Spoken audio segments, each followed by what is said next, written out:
Dr. Dian Rosinta Laksmi Dewi, spesialis saraf, tentang stroke, Dur to Needle, Time Mastery Collaborative Strategies Between Emergencies and Neurology Team. Sebelumnya izinkan saya untuk membacakan CV dari Dr. Dian Rosinta Laksmi Dewi, spesialis saraf. Saat ini Dr. Dian Rosinta Laksmi Dewi, spesialis saraf, bekerja di RSUD Dr. Sudarso. Dr. Dian Rosinta Laksmi Dewi menyelesaikan pendidikan dokter spesialis neurologinya di FKUGM tahun 2008. Baik, kita sapa dulu hari ini Dr. Dian Rosinta Laksmi Dewi, spesialis saraf. Selamat pagi, dokter. Selamat pagi, Dokter Zakia. Assalamualaikum warahmatullahi wabarakatuh. Saya Dokter Sinta udah Waalaikumsalam. hadir. Oh, Selamat pagi, Dokter Sony. selamat pagi, Saudara Sinta. Materinya, Apa kabar? materinya luar biasa. Oh Baik, ya, Dok. iya. Baik, selamat pagi ya, dok. Udah siap, dokter, Ya, untuk memulai sesi webinar hari ini, dok? baik, insya Allah siap, Mbak Dokter Zakia. Oke, Baik, untuk saya sesi akan webinar share. siap, dokter. Silakan share screen, dokter. Untuk materi Baik, hari ini, kita berikan waktu 45 menit, dokter. ya, baik, saya akan share screen. Hmm, ya, apakah sudah terlihat slide-nya? Sudah terlihat, Sebentar. dokter, slide-nya? Baik, ya, baik. Saya siapkan dulu slide-nya. Oke. Ya, terima kasih. Bismillahirrahmanirrahim. Assalamualaikum warahmatullahi wabarakatuh. Selamat pagi dan salam sejahtera untuk kita semua. Salam sehat.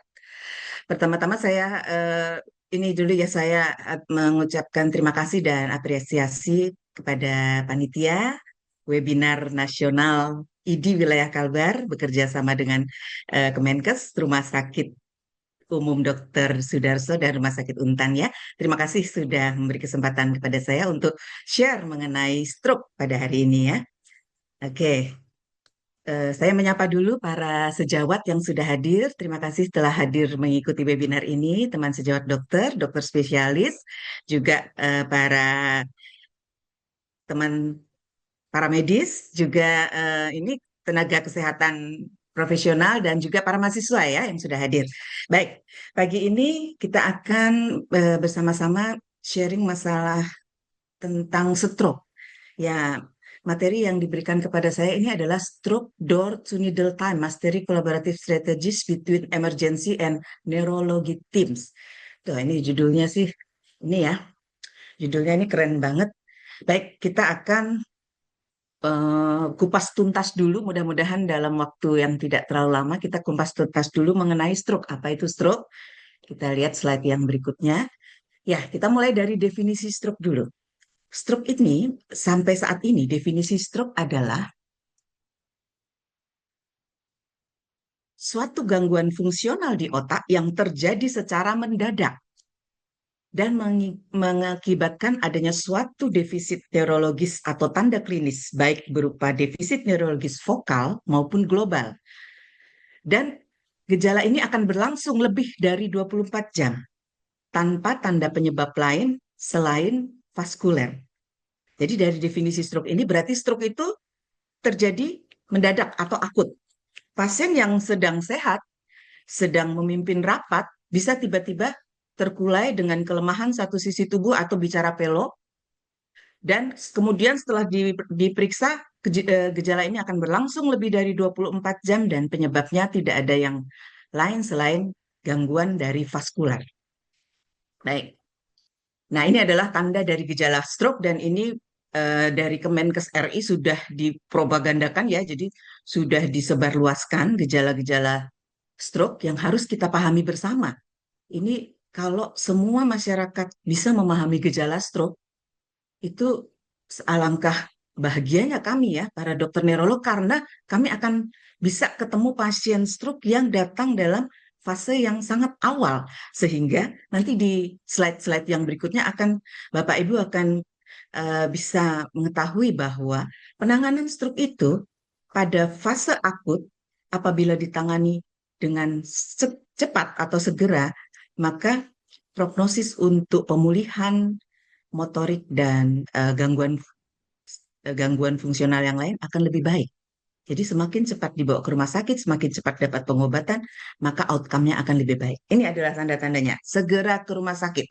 Se-nya adalah senyum yang tidak simetris. Kalau pasien tiba-tiba senyumnya tidak simetris atau yang dikenal sebagai wajah perot, kemudian G-nya adalah gerak separuh tubuh tiba-tiba lemah, kemudian R-nya adalah bicara pelo atau tidak jelas, kemudian ada juga K-nya adalah kebas atau kesemutan separuh tubuh. Lagi jalan-jalan santai di mall tiba-tiba kok tubuhnya separuh pasien itu kok separuh tubuhnya kok jadi kebas gitu ya atau kesemutan. Nah, itu juga suatu warning ya. Dan R-nya adalah rabun mendadak. Sedang lihat laptop tiba-tiba kok rabun begitu. Terus dan yang terakhir adalah S-nya adalah sakit kepala. Tiba-tiba sakit kepala berat yang sangat nyeri, bahkan eh, nyeri yang baru pertama kali dialami untuk sakit kepala sejenis ini. Ini adalah segera ke rumah sakit. Nah, kumpulan gejala ini adalah suatu gejala untuk stroke. Baik. Dan ini kalau dari WHO memberikan tanda dan gejala stroke-nya itu namanya FAST, Bapak Ibu. FAST. FAST itu fast cepat ya. FAST. F-nya itu face dropping atau wajah merot, A-nya arm weakness, tapi ya kelemahan lengan separuh tubuh, kemudian speech difficulty, sulit bicara, dan time. Ini adalah, kalau ada tiga gejala itu, maka time to call. Jadi waktunya untuk menelpon, telepon ambulans segera. Di beberapa negara maju, time itu disertai dengan hotline, time to call. Misalnya 119, 811 gitu. Jadi mereka sudah punya suatu hotline service khusus untuk pasien-pasien dengan gejala stroke akut. Jadi semua semua pasien tinggal nelpon nomor itu, akan datang ambulans yang berisi paramedis terlatih dalam bidang stroke, dan begitu didiagnosis atau diperiksa FAST-nya ini memenuhi, penanganan sejak dari rumah sudah dilakukan. Dan di dalam ambulan itu juga sudah ada obat-obatan dan peralatan yang membantu pasien untuk mobilisasi ke rumah sakit. Sehingga pada saat tiba di rumah sakit, pasiennya sudah terinfus, sudah mendapat obat-obatan awal gitu ya. Baik, ya mudah-mudahan ini cita-cita kami semua bahwa time to call akan ada hotline nasional yang bisa di ini cita-cita ya, baru cita-cita Bapak Ibu ya, karena namanya juga cita-cita ya, mudah-mudahan bisa tercapai. Cita-citanya adalah akan ada hotline yang bisa mencakup penanganan stroke awal. Jadi kalau begitu pasien ada gejala segera tadi atau fast seperti ini, maka pasiennya tinggal pencet tit tit tit, nah, ambulan datang gitu ya. Mudah-mudahan ya. Mungkin beberapa tahun lagi. Amin. Oke. Nah, ini adalah faktor risiko stroke. Stroke itu nanti kita tahu akan dibedakan menjadi beberapa jenis ya. Stroke ada dua jenis sebetulnya. Stroke itu adalah stroke non hemoragik dan stroke hemoragik. Stroke non hemoragik dan stroke hemoragik. Oke. Nah, stroke yang non hemoragik itu dikenal sebagai stroke iskemik atau infark. Nah, ini adalah faktor risiko vaskular untuk stroke iskemik. Oh, maaf, ini nah, kita sebelumnya ya. Faktor risiko vaskular untuk stroke iskemik. Pasien bisa memiliki resiko terjadinya stroke iskemik apabila pasien menderita hipertensi, dislipidemia, diabetes, sindrom metabolik, penyakit jantung, gangguan irama jantung, gangguan katup, penyakit autoimun, penanda radiologi sebelumnya misalnya ada cerebral microbleed, bila ada ya. Jarang sih pasien yang punya penanda radiologis karena pasien memang jarang punya foto CT scan yang serial, dan atau penggunaan zat-zat ya obat yang terlarang. Zat-zat terlarang, alkohol, termasuk juga merokok ya, merupakan faktor risiko stroke iskemik. Ini ada faktor risiko yang terbesar yang sudah dicantumkan di pedoman praktek klinik stroke iskemik. Dan jangan lupa, riwayat stroke sebelumnya juga menjadi faktor risiko untuk stroke-stroke berikutnya. Baik. Sedangkan, nah ini sama ya, juga ada juga autoimun, riwayat keluarga, dan kekurangan estrogen. Itu bisa menjadi faktor risiko. Baik. Sedangkan untuk faktor risiko yang stroke hemoragik, yang paling sering adalah faktor risiko koagulopati, yaitu penyakit gangguan-gangguan uremia, keganasan, dan kelainan hematologi. Ini menurut PPK ya. Ini adalah berdasarkan dari eh, data epidemiologis. Baik. Nah, ini adalah tipe stroke ya Bapak Ibu sekalian.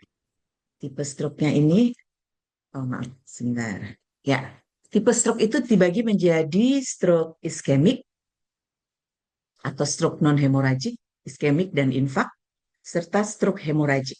Untuk stroke iskemik terbagi menjadi stroke kardioemboli dan aterosklerotik. Kalau kardioemboli itu ada bekuan darah atau plak yang terbentuk di dalam jantung atau pembuluh arteri besar yang terangkut menuju ke otak. Jadi bekuan darah atau plak yang ada di dalam jantung atau pembuluh darah di arteri yang besar, kemudian karena sesuatu kondisi maka bekuan-bekuan itu bisa menuju ke pembuluh darah otak dan akan menyumbat di situ. Pada stroke dengan kardioemboli, tentu saja kaitannya dengan gangguan-gangguan di jantung yang paling sering adalah atrial fibrilasi. Dan pada pasien dengan stroke kardioemboli, pembuluh darah otak yang terkena akan mencakup pembuluh darah yang besar, arteri-arteri ini ya, arteri yang paling sering cerebri media. Sehingga area otak yang terkena gangguan atau terkena infak yang mengalami kekurangan oksigen dan glukosa dan nutrisi akan luas. Sedangkan stroke yang satu lagi, stroke iskemik yang satu lagi adalah stroke dengan aterosklerotik. Aterosklerotik itu bekuan atau plaknya yang terbentuk dalam pembuluh darah di arteri yang mensuplai darah ke otak. Demikian ya. Kemudian untuk stroke hemoragik tentu saja perdarahan ya, perdarahan di intracerebral. Ada dua stroke hemoragik yaitu perdarahan intracerebral dan perdarahan subarachnoid. Nanti akan kita bahas. Nah ini untuk stroke iskemik ya. Stroke iskemik ini seperti ini Bapak Ibu gambarnya ya. Jadi ada trombus dan di dalam pembuluh darah di otak. Stroke iskemik ini kode dari ICD-10-nya.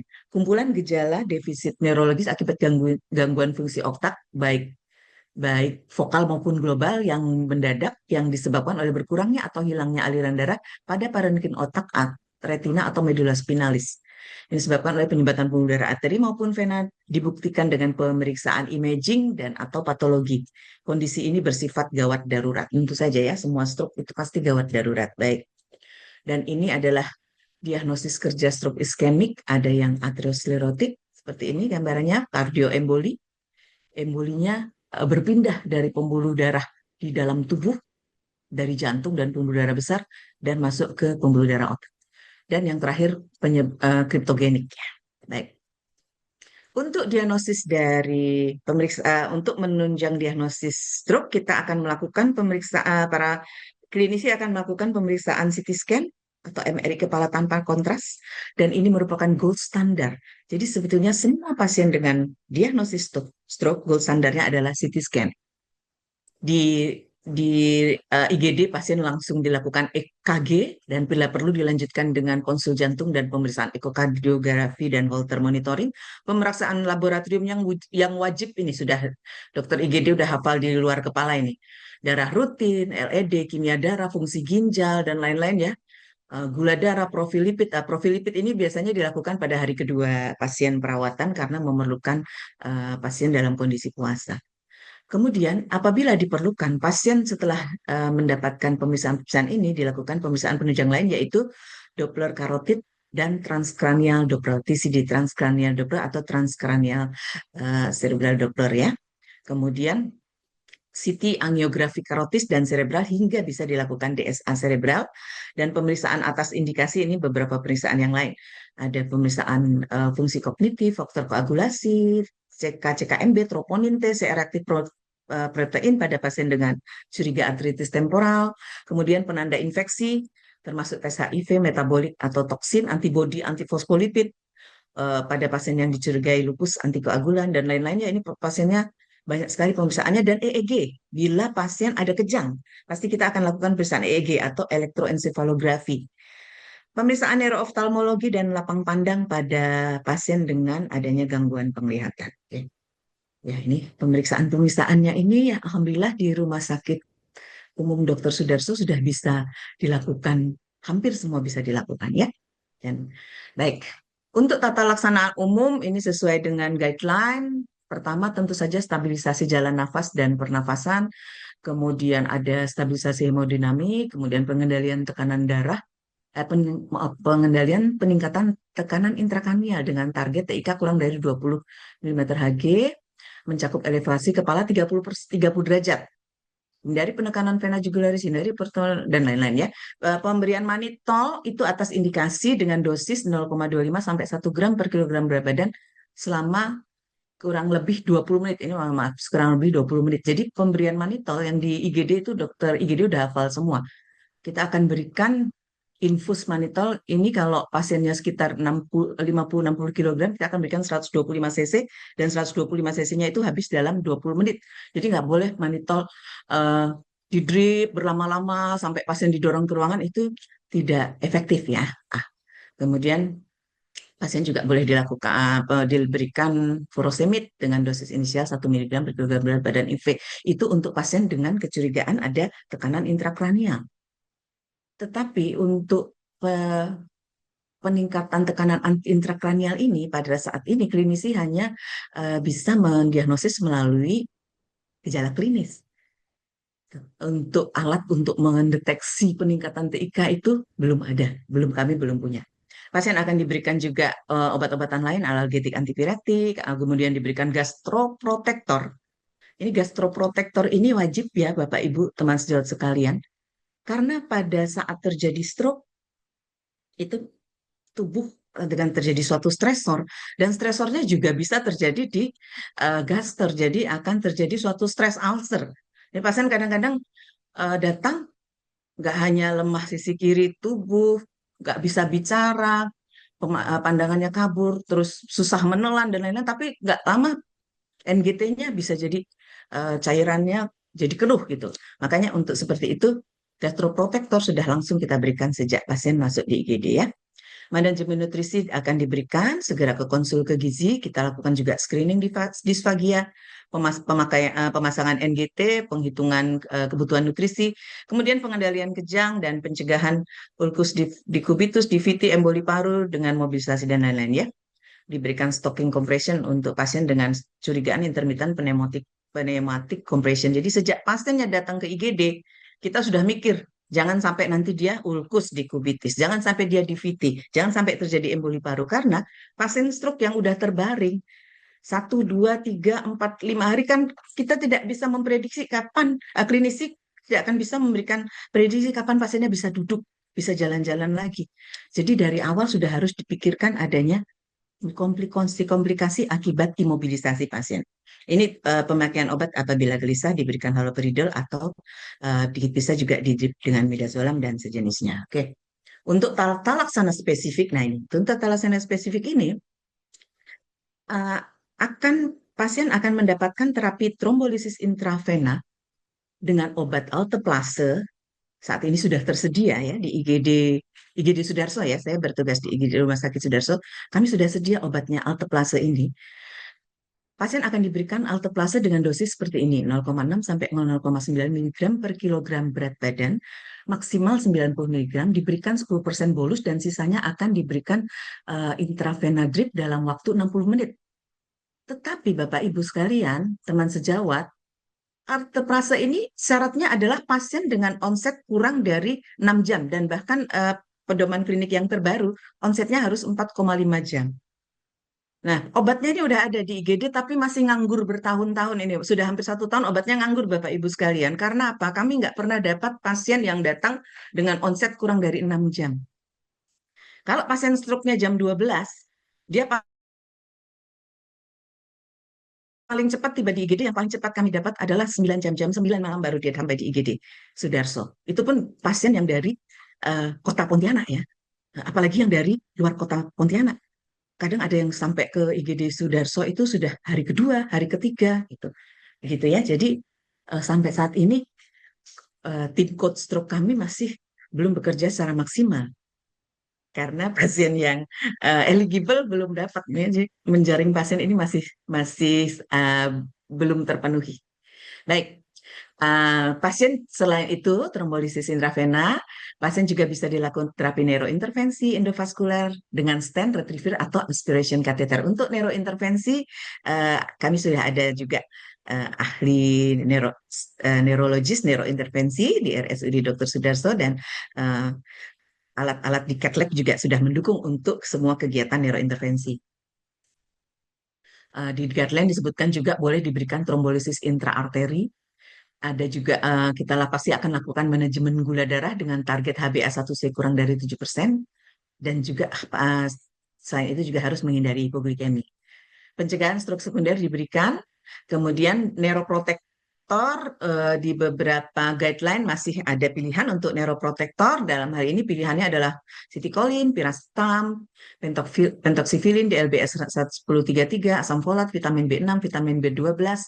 Kemudian neurorestorasi dan neurorehabilitasi mulai direncanakan untuk pasien ini. Kemudian pasien juga dilakukan screening depresi dan ansietas dan dilanjutkan psikoterapi dan psikofarmaka sesuai dengan indikasi. Seperti Bapak Ibu sekalian ketahui bahwa salah satu komplikasi stroke selain yang tadi ya, bisa DVT, bisa pneumonia, dekubitus, dan lain-lain, pasien dalam waktu 2 atau 3 minggu kemudian akan bisa jatuh ke dalam kondisi depresi, ansietas dan yang berlanjut kepada depresi. Dan ini yang harus kita hindari ya. Screening gangguan kognitif ini sudah langsung dilakukan, alatnya sederhana saja. Pasien kita lakukan pemeriksaan MMSE ini, adik-adik mahasiswa sudah bisa melakukan ya, para dokter muda ini yang memeriksa ini kita lakukan dengan tools MMSE pada pasien yang tidak afasia. Dan kemudian bertahap rehabilitasi anti demensia akan diberikan dan kolaborasi dengan spesialis yang terkait. Tentu saja kita akan kolaborasi dengan dokter ahli jantung, ahli penyakit dalam, dokter konsultan ginjal, kemudian hipertensi apabila pasiennya ada kelainan, memang penyakit dasarnya adalah hipertensi, dan endokrin pada pasien-pasien dengan diabetes mellitus. Baik. Untuk prevensi sekunder, pasien akan diberikan antikoagulan pada stroke kardioemboli, aspirin, kemudian kombinasi aspirin clopidogrel, aspirin ticagrelor. Ini ada di slide semua ya. Nanti slide-nya bisa bisa di ini boleh di-share ke grup ya Dokter Zakia ya. Oke. Baik, nanti tinggal dibaca aja. Ini untuk prevensi sekunder, aspirin, ticagrelor, cilostazol ini semua tersedia di polinero. Dan obat-obatnya pada pasien dengan kontrol pasca stroke, alhamdulillah bisa diberikan dalam 1 bulan. Jadi setiap pasien kontrol, obat-obatan anti agregasi platelet ini bisa diberikan 1 bulan. Oke, baik. Nah, ini ada satu jenis lagi stroke yang disebut sebagai transient ischemic attack. Nah, TIA ini adalah sama episode defisit neurologis yang terjadi sementara yang disebabkan oleh ischemic cerebral medullospinal retina tanpa adanya infak akut, dan karakteristik pada TIA adalah dalam waktu kurang dari 24 setelah 24 jam pasien akan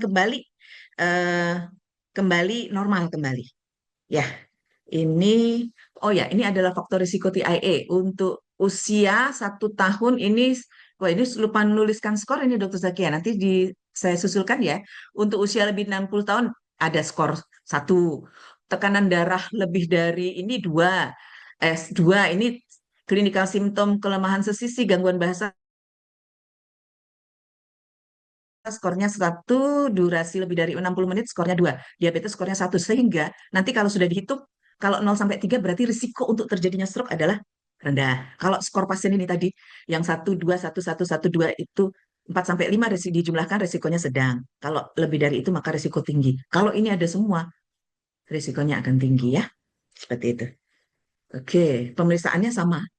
Dilakukan CT scan, EKG, pemeriksaan labnya juga sama. Jadi pasien dengan TIA juga pada saat masuk ke IGD akan kami perlakukan sebagai pasien stroke sampai terbukti tidak. Setelah 24 jam dia membaik, berarti itu TIA, begitu ya. Baik, indikasi rawat inap, ini kok slide-nya ada nyoret-nyoret. Ini maaf, ini bukan anak saya ya, nyoret-nyoret slide ini. Mohon maaf ya Bapak Ibu sekalian. A, B, C, D lebih dari 4. Ini adalah indikasi rawat inap pada pasien dengan TIA. Tapi pada saat ini sih untuk pasien TIA memang sebaiknya semua dirawat inap dulu ya sampai terbukti tidak. Baik, slide berikutnya ini adalah pemilih best medical therapy untuk stroke. Nah, Bapak Ibu sekalian, ini adalah pengobatan yang terbaik untuk pasien-pasien dengan stroke. Terutama pasca stroke ya, pasien dengan antiplatelet itu wajib, antidislipidemia ini juga wajib, dan antihipertensia diberikan dengan target tekanan darah sistolik kurang dari 140 mm Hg. Nah, ini target untuk lipidnya adalah kolesterol LDL harus lebih dari 100 dan eh, maaf, ini statin antidislipidemia diberikan statin dosis tinggi atau vastatin atau tingkat pada kolesterol dengan LDL lebih dari 100 dengan targetnya adalah kurang dari 70 ml. Jadi target LDL pada pasien dengan post stroke adalah kurang dari 70 miligram. Jadi yang ditargetkan bukan hanya kolesterol aja ya, pasien-pasien sudah bangga. Kolesterol saya sudah turun dok. Kemarin 300, sekarang udah 200 gitu. Tapi yang kita lihat ininya, LDL-nya yang harus penting. Jadi pemeriksaannya bukan hanya kolesterol total, tapi profil lipid itu penting ya. Baik Bapak Ibu, nanti bisa dibaca ya pengobatan-pengobatannya ini yang sudah kita lakukan untuk kardioemboli, pasien dengan kardioemboli, pada pasien yang terbukti adanya AF non-valvular diberikan direct oral antikoagulan, warfarin dengan target INR sekian, AF dengan katup mekanik diberikan warfarin dengan target INR sekian, dan nanti bisa dibaca sendiri ya. Ini biasanya pasien-pasien dengan kardioemboli ini kami nanti akan kolaborasi dengan dokter kardiologi sehingga pasiennya wajib datang ke dua poli jantung dan poli saraf ya. Baik, ini untuk tata laksana lain, ini sama ya, neuroprotektor, antidiabetik, tata laksana overweight dan obesitas ya Bapak Ibu. Obesitas ternyata menjadi salah satu faktor risiko juga untuk terjadinya stroke. Positive airway pressure pada pasien dengan saya, kemudian eh, apabila ada gangguan-gangguan dari katup jantung, tentu saja akan ada tindakan sesuai dengan aspis dari kardiolog, pengendalian faktor risiko vaskular, diet rendah lemak. Nah ini diet rendah lemak ini yang diet rendah lemak ini yang betul-betul dihitung dan biasanya pasien akan kita konsulkan ke dokter ahli gizi, ke dokter gizi atau ahli gizi untuk mendapatkan diet yang seimbang ya. Nah, menurunkan konsumsi natrium minimal 1 gram per hari. Jadi garamnya 2,5 gram per hari ini pada pasien dengan eh, hipertensi yang berat ya. Kemudian aktivitas intens sedang selama 10 menit 4 kali per minggu. Nah, ini dimulai saat pasien dirawat jalan. Pasien disuruh berhenti merokok dan kita akan selalu kolaborasi dengan dokter spesialis terkait, radiologi, kardiologi, metabolik endokrin, ginjal hipertensi, dokter alergi imunologi, gizi klinik, dokter gangguan fungsi luhur dan sebagainya ya. Baik. Sedang satu lagi stroke yang intrakranial hemoragik ini adalah karena pecahnya pembuluh darah otak sehingga menimbulkan efek desak ruang ya. Dan ini sama pemeriksaannya tadi. Kita lanjut aja ya. Untuk pemeriksaan penunjangnya, tentu saja CT scan menjadi gold standarnya. Indikasi rawat inapnya, seluruh kasus curiga stroke hiperakut, akut, atau dengan komplikasi yang memerlukan pemantauan medis merupakan pasien rawat inap. Tata laksana umumnya juga hampir sama. Kemudian ini sama ya, nanti tinggal dibaca Bapak Ibu ya. Kita lanjutkan aja dan untuk spesifiknya adalah pasien dengan stroke yang hemoragik itu wajib dirawat di unit stroke atau ICU sesuai kondisi. Dan kita akan lakukan koreksi koagulopati, manajemen tekanan darah dengan obat antihipertensi onset cepat, manajemen gula darah, pencegahan stroke hemoragik rekuren dengan kontrol hipertensi, berhenti merokok, batasi alkohol dan sebagainya ya. Neuroprotektor tetap diberikan, eh, hampir sama ya terapinya. Nanti bisa slide-nya bisa kita share. Baik. Nah, tata laksana khusus pada pasien dengan stroke hemoragik adalah ada pilihan dari tata laksana bedah. Ada kasus yang membutuhkan tata laksana bedah pada pasien-pasien dengan stroke hemoragik. yang akan kita konsulkan ke dokter ahli bedah saraf dan bisa dilakukan tindakan berupa kraniotomi evakuasi hematom dengan kondisi tertentu. Kraniotomi dekompresi dengan atau tanpa evakuasi hematom diindikasikan pada stroke hemoragik supratentorial dengan kondisi koma hematom luas dengan pergeseran garis midline signifikan dan tanda peningkatan TIK yang tidak membaik dengan medikamentosa.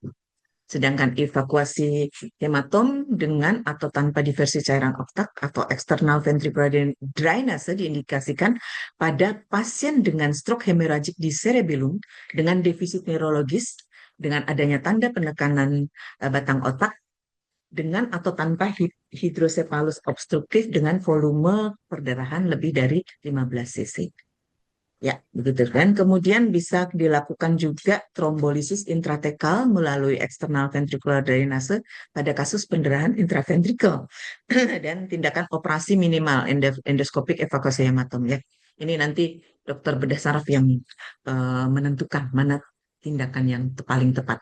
Nah, salah satu dan yang tipe stroke hemorragik yang kedua adalah subarachnoid hematom, subarachnoid hemorrhagic atau SAH. Ini Bapak Ibu, subarachnoid hemorrhagic seperti ini ya gambarannya.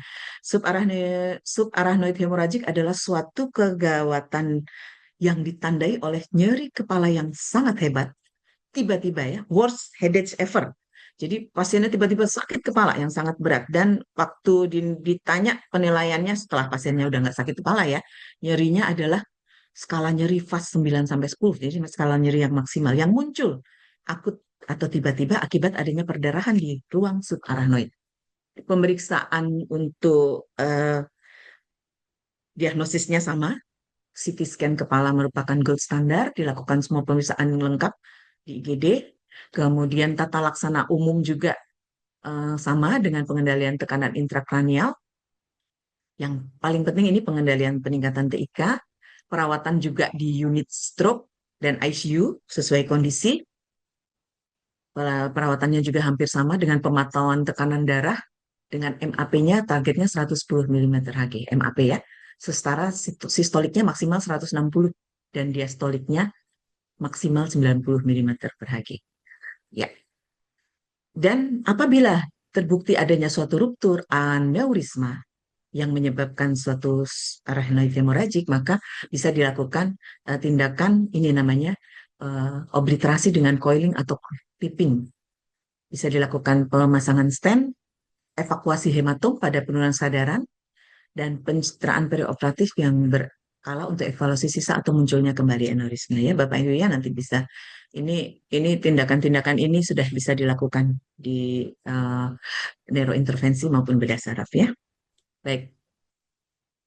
Pencegahan dan tata laksana komplikasi ya seperti kita tahu tadi bahwa komplikasi stroke ternyata setelah kita melakukan tata laksana stroke akut kita juga harus segera memikirkan ada atau tidaknya komplikasi, maka tata laksana komplikasi menjadi penting pada pasien dengan stroke akut. Pencegahan dan tata laksana komplikasi itu meliputi profilaksis tromboemboli vena secara mekanik atau farmakologi pada ruptur aneurisma yang telah diobliterasi ya, dengan pemberian heparin. Kemudian ini bisa kita lakukan di unit stroke, penilaian resiko vasospasme, kemudian ya pemberian obat-obatan yang lain lah ya, nanti bisa dibaca sendiri. Untuk tata laksana pencegahan hidrosepalus dan juga kejang. Kalau ada kejang, EEG monitoring akan continue kita lakukan. Anti kejang profilaksis dapat anti kejang profilaksis dapat dipertimbangkan pada faktor risiko kejang tinggi, tapi anti kejang akan diberikan selama kurang lebih 7 hari terkait kejang ya pada pasien dengan perdarahan subarachnoid ya. Kemudian EEG monitoring ini bisa kita lakukan ya. Sekarang EEG kami sudah bisa didorong-dorong sampai ke ICU. EEG-nya ada di polisaraf, tapi kita punya EEG mobile yang bisa didorong-dorong. Oke, baik. Tata laksana perbaikan akut dan jangka panjang. Maaf sebentar ya. Dok, maaf ya. Sebentar saya sedang webinar sebentar. Nanti saya telepon kembali ya. Ya, makasih. Maaf ya Bapak Ibu ya. Ada konsulen IGD mungkin pasien stroke. Baik, kita selesaikan aja ya, ada stroke akut. Oke, nanti dibaca sendiri. Tata laksana perbaikan jangka panjang tentu saja kita lakukan tadi screening, intervensi, depresi, ansietas, disfungsi seksual, gangguan kognitif, dan tentu yang paling utama adalah neurorestorasi dan rehabilitasi mediknya. Ya, selain pengobatan jangka panjang ya, pengobatan prevalensi dari sekunder stroke. Baik, jika ada vision aphasia neglect, ini adalah faktor risiko. Jadi ini bagan bagan untuk kita menilai pasien ya pada pasien. Jadi sekarang setelah kita tahu bahwa pasien stroke itu faktor risikonya banyak sekali, maka sebelum faktor pasiennya stroke alangkah baiknya. Jadi kita sudah tahu nih pasien, begitu pasien hipertensi harusnya kita sudah pasien itu sudah tahu bahwa oh ternyata hipertensi itu bisa saya bisa pasien hipertensi itu nanti bisa ginjalnya ginjalnya bahaya, jantungnya bahaya, kemudian bisa jadi stroke. Nah, itu harusnya yang kita inginkan seperti itu ya Bapak Ibu ya. Semua pasien itu harusnya sadar. Kalau dia punya satu faktor risiko, harusnya dia sadar akan dia bisa terjadi apa saja di kemudian hari apabila tidak dicegah. Makanya alangkah baiknya kalau semua pasien-pasien yang memiliki faktor risiko sudah kita lakukan screening. Nah, ini WHO sudah mencanangkan screening untuk cerebrovascular disease risk, sehingga semua pasien yang datang sudah kita kategorikan sebagai green, yellow, orange. Itu ya. Kalau green, yellow, orange, oke, lanjut, boleh berobat terus di vaskes pertama. Begitu pasiennya masuk ke faktor risiko yang red, kemudian dilakukan pemeriksaan mokaina dan lain-lain, bisa langsung rujuk ke fasilitas kesehatan yang lebih tinggi ya untuk mendapatkan pengobatan dan perawatan lebih lanjut. Oke, jadi ini kalau di pasien kalau tata laksana stroke akut, kalau pasiennya datang ke FKTP dilakukan pemeriksaan tadi ada gejala FASFAN, langsung harusnya segera rujuk ke rumah sakit stroke yang terdekat. Jadi itu adalah bagannya seperti itu. Di rumah sakit dilakukan tata laksana yang sesuai dengan guideline, kemudian lakukan rehabilitasi medik, pasiennya stabil, faktor risiko tertangani, pasien akan dikembalikan ke FKTP dan lakukan pemantauan berkala.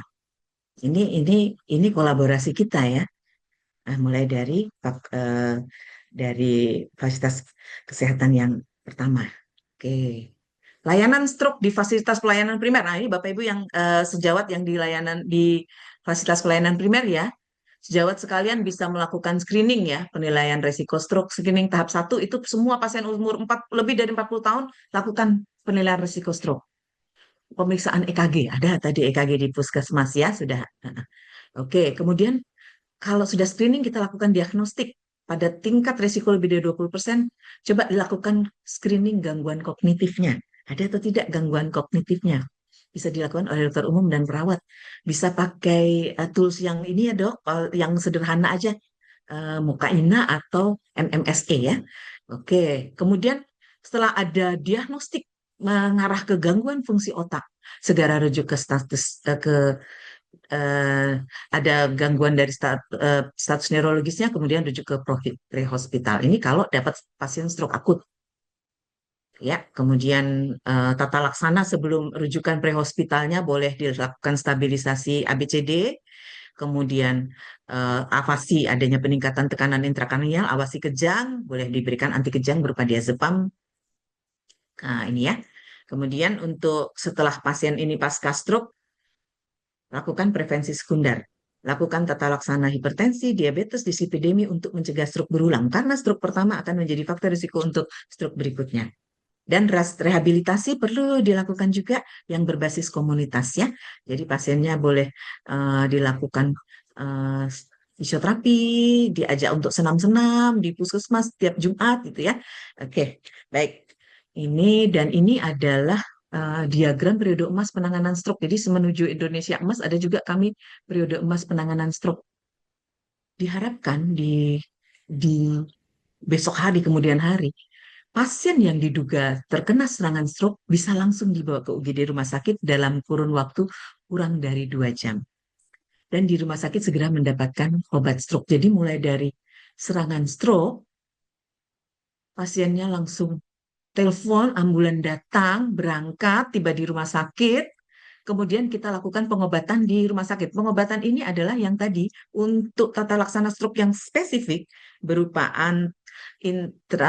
thrombolysis intravena, itu kami memerlukan, kami diberi timing 60 menit untuk menyiapkan sejak pasien datang, pasien kemudian dilakukan pemeriksaan screening stroke, NIHSS, kemudian CT scan, lab, itu dalam waktu 60 menit harus selesai dan alteplase akan segera masuk. Jadi minta kurang dari 2 jam pasien stroke bisa sampai ke rumah sakit. Nah ini ya, ini emas banget ini ya, periode yang sangat emas gitu ya. Jadi totalnya adalah kurang dari 4,5 jam. Ini kalau ini tercapai, maka mudah-mudahan angka mortalitas, kecacatan akibat stroke bisa sangat dikurangi. Jangan abaikan waktu, segera ke rumah sakit. Nah, ini semakin cepat mendapat pengobatan, penderita stroke dapat tertolong dan mengurangi risiko kematian dan kecacatan permanen. Nah, ini dari Kemenkes ya. Baik. Eh, ya, ini tadi sudah dijelaskan oleh Dr. Sony ya, obat-obatan antihipertensi yang akan diberikan. Ya, terima kasih. Time is brain. Ini pedoman kami. Terima kasih Dr. Zakia. Sekian dari saya. Oke, kembali.